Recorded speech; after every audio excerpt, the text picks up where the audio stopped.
Hello and welcome. Good day, good evening, good night, depending where you're watching from and what time it is. My name is Tristan, for those of you that don't know me, and you're watching Simply Aquatic. As you can probably tell by the title, we're doing an unboxing video, and it's a shipment of fish and shrimp. Officially the most expensive one that we've done so far, and we're finally doing an unboxing video for you guys so you can see what we've ordered as it comes out of the box, straight from, I think it was Asia. I'll have to confirm that. I'll put a link down in the description to the supplier that I got this from. Firstly, I want to send a massive shout out to Stefanis from Madfish Aquatics. They're the sponsor for this video. They've sent us an awesome shipment of fish. We've got L number plecos, we've got shrimp, we've got a whole bunch of stuff to get through. And essentially what I want to do is unbox them for you. I'll give you a bit of a rundown of like what kind of water parameters and just like a brief history of like what these fish are and what they look like.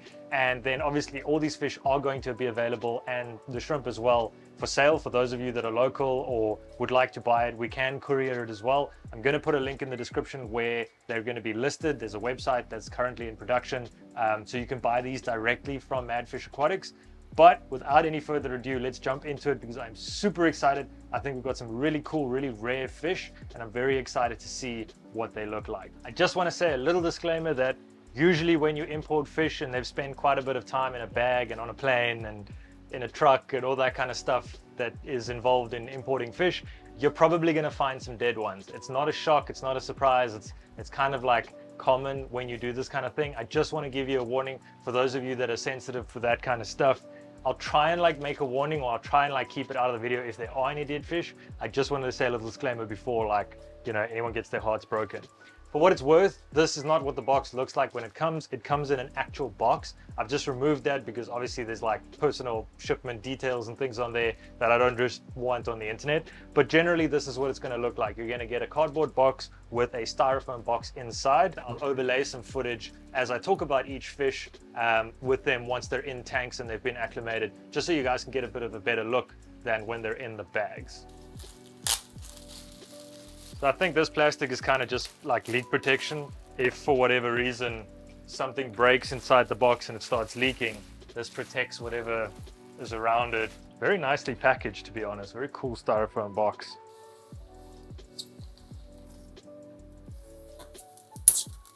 There we go. Sweet. Where am I going to put this? So this is pretty much what it looks like once you've opened up the box. I don't know if you guys can see that. I'll give you a bit of a closer look here. There's another bag inside that has been sealed, and then there are individual species bags inside that. So I'm going to go ahead and open this up, and then we'll take them out one by one and go through them. They really packaged this quite well, and I can feel that it's still kind of warm in here, which is a really good sign. So basically they'll put like these little heat packets in just to make sure. Obviously everything is tropical, so you kind of want to keep it at a good temperature so that it's, you know, somewhat less stressful for the fish. This is really, really exciting. I can see firsthand this bag over here is our plecos. So I'm going to just gently get this heat bag out here, get these guys out of here. Oh wow, look at those. Those are awesome. There's a whole bunch of them in here. So essentially what we have here is the L-line plecos. I can see there's a couple of long fins or potential long fins in here. So guys, I think like for what it's worth, you're not going to see much in the bags as I take them out, but I'm going to overlay some footage here. So what we have here is the Leopard frog pleco. He's being acclimated. We're going to drop him in soon. And I'm pretty sure he'll color up a little bit once he's settled. But basically, peaceful, hardy addition to any aquarium, 23.9 to 30 degrees Celsius, so they're quite a wide range temperature fish. Basic pH of 6.5, 7.5. They're quite flexible as long as you don't have like too many sudden changes. Recommended KH is like 6 to 10, so that's quite a lot. You kind of want like stable, you don't want pH swings on this fish. So these are kind of like a dwarf pleco. They only get to about 15 centimeters. So the recommended tank size is like 30 gallons, which is about 60-70 liters, but I mean they could probably survive in most aquariums with other fish. Very cool. I can't wait to see this thing color up properly. Cool. So next up we have what looks to be like a Mano shrimp. Yeah, very cool shrimp. For those of you that know Manos, you know what they look like, but I'll get these in a tank. These guys are still babies. You can see they're still quite small. They actually kind of look like ghost shrimp, but you do get different kinds of Mano, so I'm quite keen to see how big they'll get once they grow up. Unfortunately, these guys don't breed in fresh water, and I haven't seen many people succeed in breeding them. There is a video that I know of when one guy did it. I've tried it myself. I didn't get very far past the larval stage. I think definitely something I'll try again in the future, because they are really, really cool shrimp, but a lot of work involved if you try and breed them. Next up over here, we have a really big bag, which seems to be separated by something in here. I'm going to take this one out first.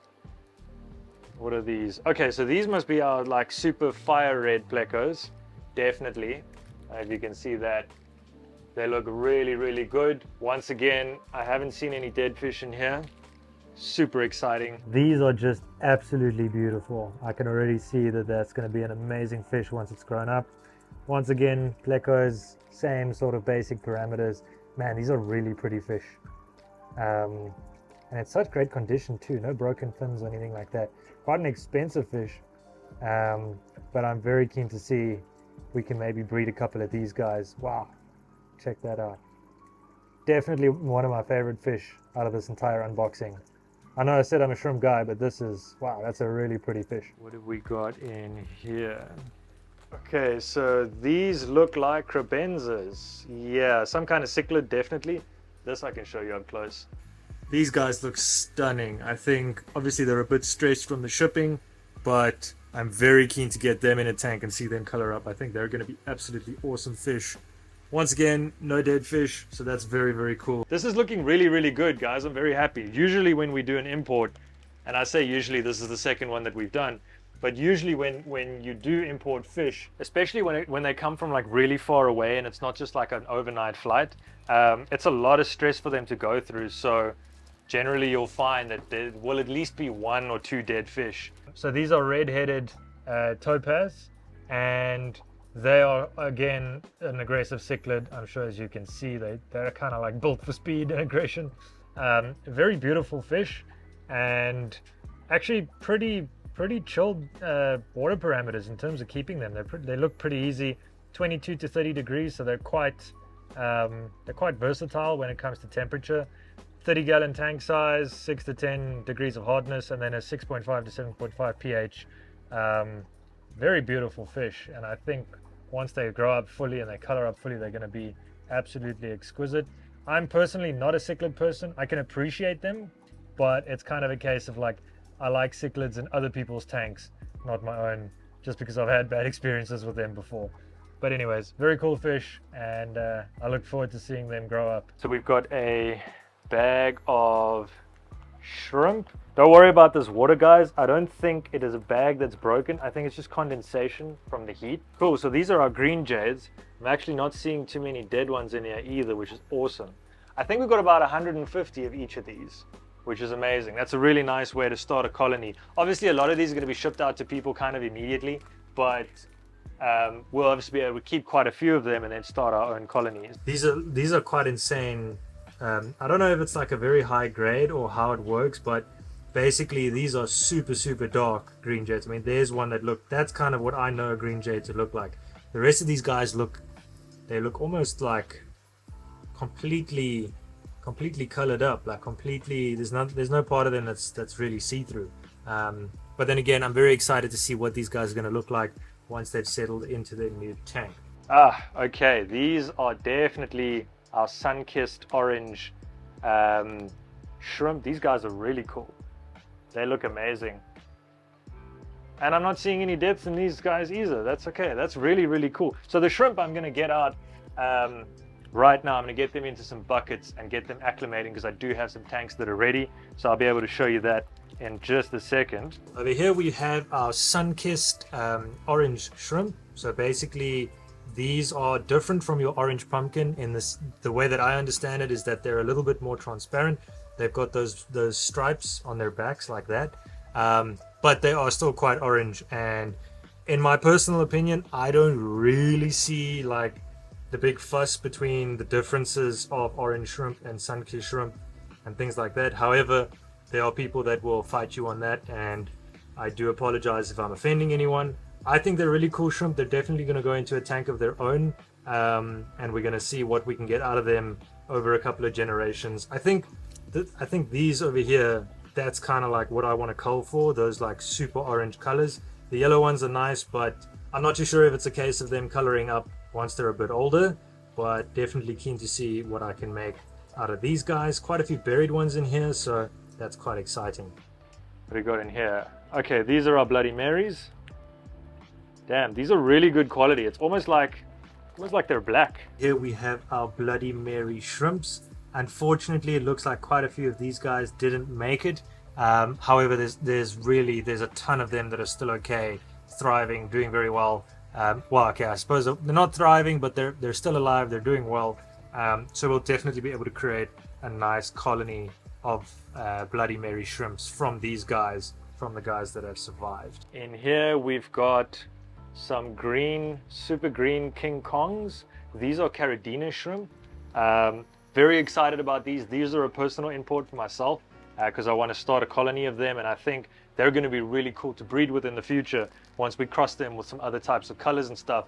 I think there's a lot of potential that's going to come from this bag. And then lastly for the shrimp, we've got our green King Kongs, or our super green King Kongs, or I'll see what the correct terminology for them is, but I'm very excited to see what we can do with these guys. These are Corodoras. 20 of them have come, and every single one of them is alive, so I'm very, very happy about that because they're quite expensive shrimp. And I'm very excited to see what we can do with these guys in terms of crossbreeding. Cool. What else we got here? We've got some really tiny fish here.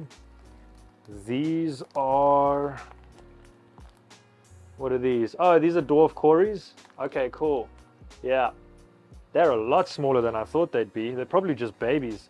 Those are really, really tiny. The smallest Cory I've ever seen. Alrighty guys, here's a closer look at those Dwarf Corydoras. I'm going to get the name for you in a second, but pretty basic fish. I mean, 6.5, 7.5 on the pH. They like 22 to 26 degrees. They don't like it too hot. The actual name for them is Corydoras hastatus. You can correct me on that if I'm terribly wrong. These guys get a little bit bigger than a pygmy Cory, according to Stephanus, and I'm sure these guys will eventually color up a little bit. I don't actually know these fish, so I can't say for certain, but they look quite cool, and I think because they're pretty standard parameters, they're pretty easy fish to keep, and they'll do well in community tanks. That's very little water to have a fish in. It's quite amazing. Amazing, and everything is alive, no deaths. I mean, touch wood. We'll touch wood. And then in here we have once again got individually wrapped Plecos. I honestly don't know the names of these because they're all L number Plecos, so they're like striped and zebraed and all that kind of stuff. These are L33, otherwise known as a yellow tiger Pleco. Very, very cool, even though they're not exactly where'd the other one go now? Perfectly colored up yet. You can see they kind of look like a bit of like a zebra color. Very, very cool Plecostomus, and once again same sort of basic parameters, 26 to 30 degrees, 5.5 to 7.5 pH, so they're actually quite flexible. Minimum tank size on these guys are 40 gallons, so what are they going to get to? Probably about 5-6 inches, so about 15 centimeters. Again, fantastic fish for a community tank.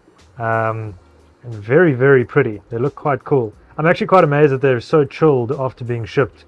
They're not like darting around. Very cool fish. And then last but not least, we have a nice big bag. Once again, individually wrapped fish. Are you okay? Yes, he's alive.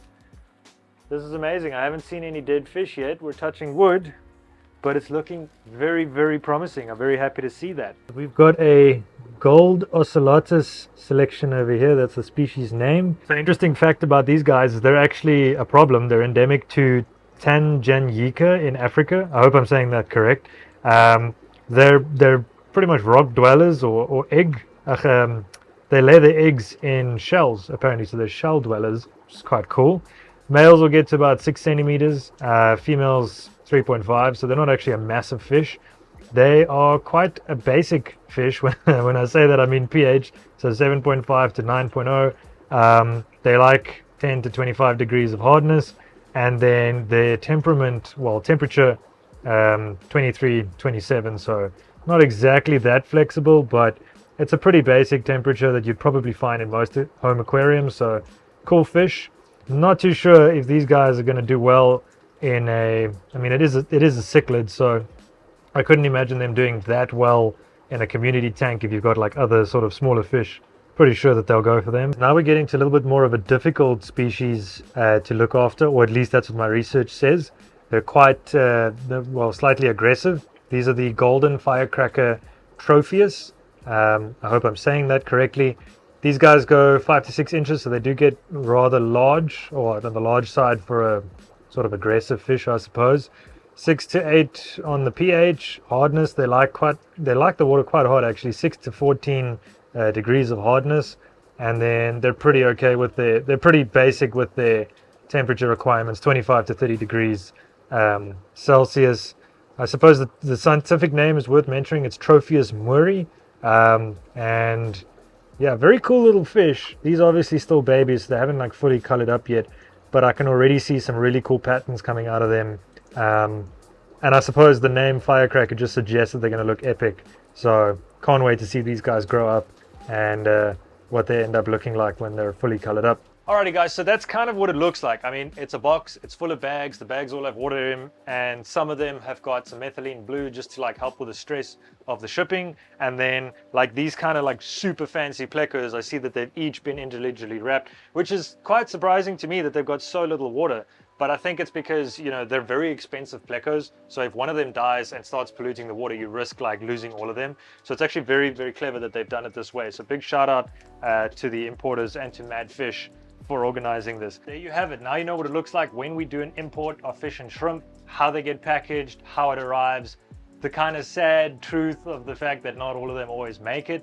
But it's really, really nice to be able to import fish like this, and I'm really grateful for the opportunity to have access to that and also to be able to unbox it for you guys. If you guys have any questions about getting livestock, if you want to purchase any of these, you know, directed straight to Mad Fish Aquatics, I'm sure they'll be very happy to supply you guys and obviously help out with any questions that you have. If there's any questions that you have for me that you maybe want to do a video on a specific fish, how to raise them, how to breed them, I'm very happy to do that in the future. Just pop it down in the comments below and we'll definitely consider creating some content tailored to a specific species. Once again, massive shout out to Mad Fish Aquatics for sponsoring the video and for allowing me to do this. I really do appreciate it, and I'm looking forward to bringing you guys more content in the future as we develop these species and, you know, do a little bit of crossbreeding with the shrimp. I hope you guys enjoyed this video. If you did, consider leaving a like. If you haven't yet, hit that subscribe button to stay tuned for more videos. If you already have, you're awesome. Continue being awesome, and I'll see you guys in the next video.